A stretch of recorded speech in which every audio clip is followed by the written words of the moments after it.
big trees growing in the middle of the river, like I said, are bald cypress. And you'll notice they have some upward growing roots. Kind of a weird tree. And there was a mullet that jumped to have roots growing upward, but they do.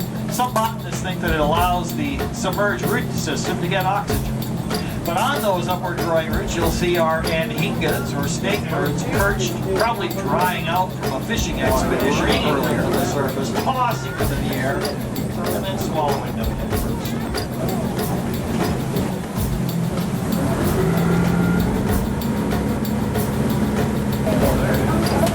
Where is it? Oh, I see it now. There it is. And you might want to estimate about how big it is. I don't know if you can see it. Oh my, it's a big one. Now notice where the nose bump is. Oh, look at this. Wow. You see the nose bump and you see the eyes? I usually try to estimate the number of inches between the nose and the eyes, and I think there's at least 10 or 11 of them. So that's about a 10 or 11 foot gator. And I was hoping to do my little experiment to see how far alligators could jump. Notice we're turning the front of the boat toward the shore. We need bait and somebody has to drive this boat.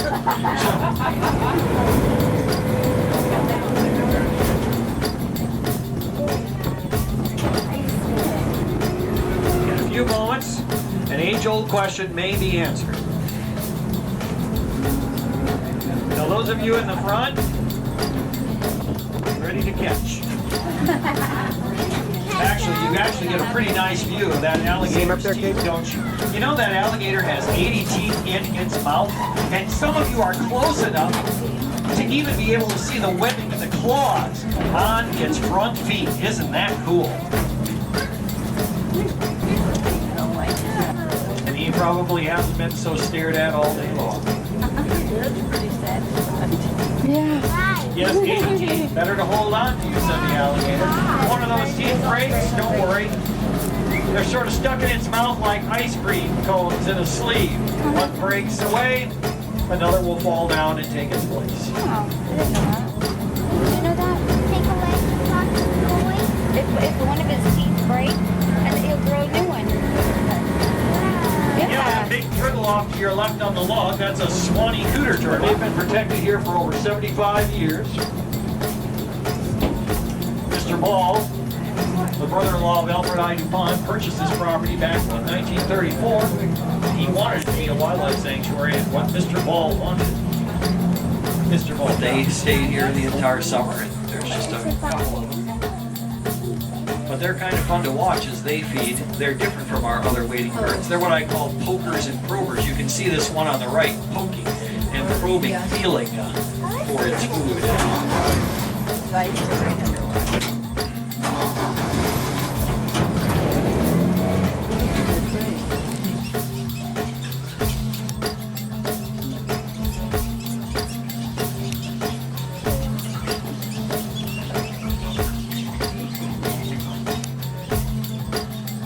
This is the first time that we've had this river here.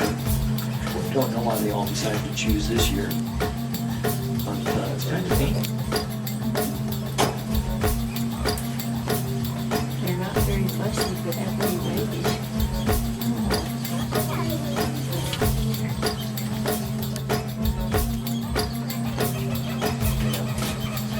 that laughing bird you see ahead of us, or here ahead of us, is a moorhen.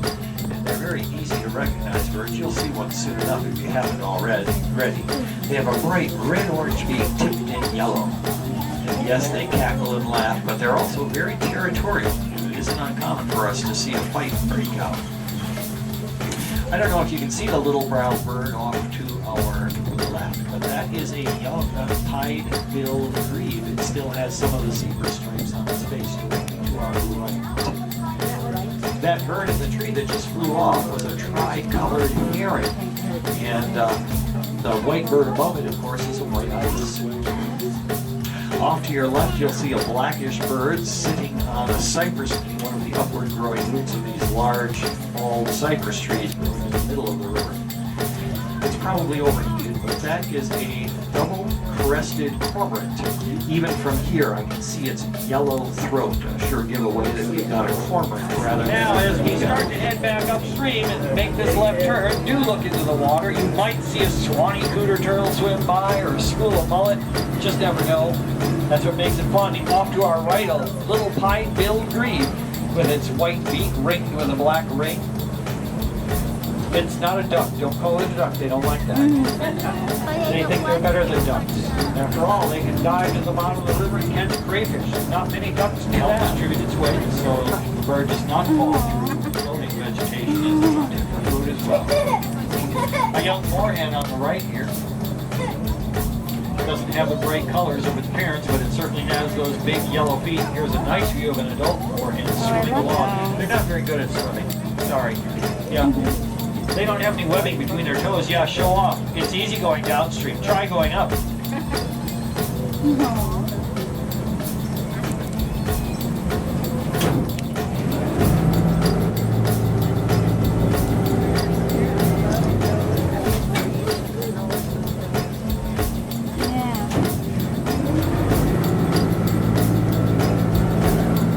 Guys, isn't there? Manatee! Well, we'll just take our time then. I can't see it because of the reflection on the water, but I'm going to take your word for it. Is it close by or is it across the river? Right over here? Far away or right next to the boat? Okay.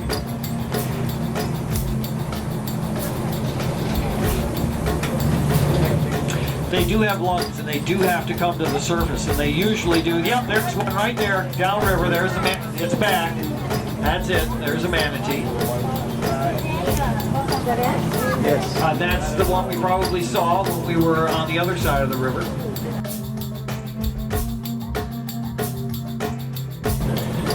And that is an interesting. There you go. Yep, that's an interesting process because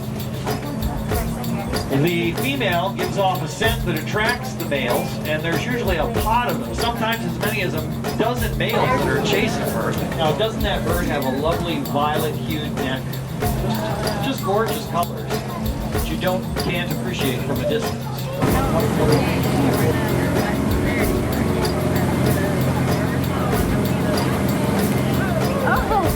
Look at this nice indigo. All right, now.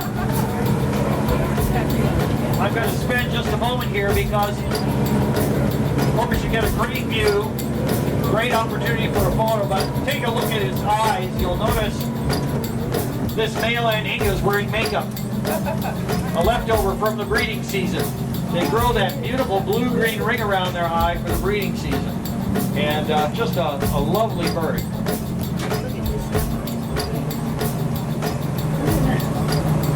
Now, you can get some neat shots, especially if you have a telephoto. This is a great, great picture here.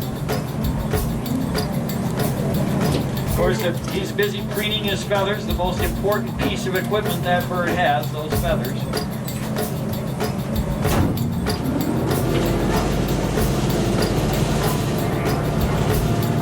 Or this one on the log to your right. It doesn't get any better than that. Here it is. You see it? Yeah. Now, I don't know if that's a big male or a small female on the log. If it's a male, it'll have extremely long front. Nope, it's a female.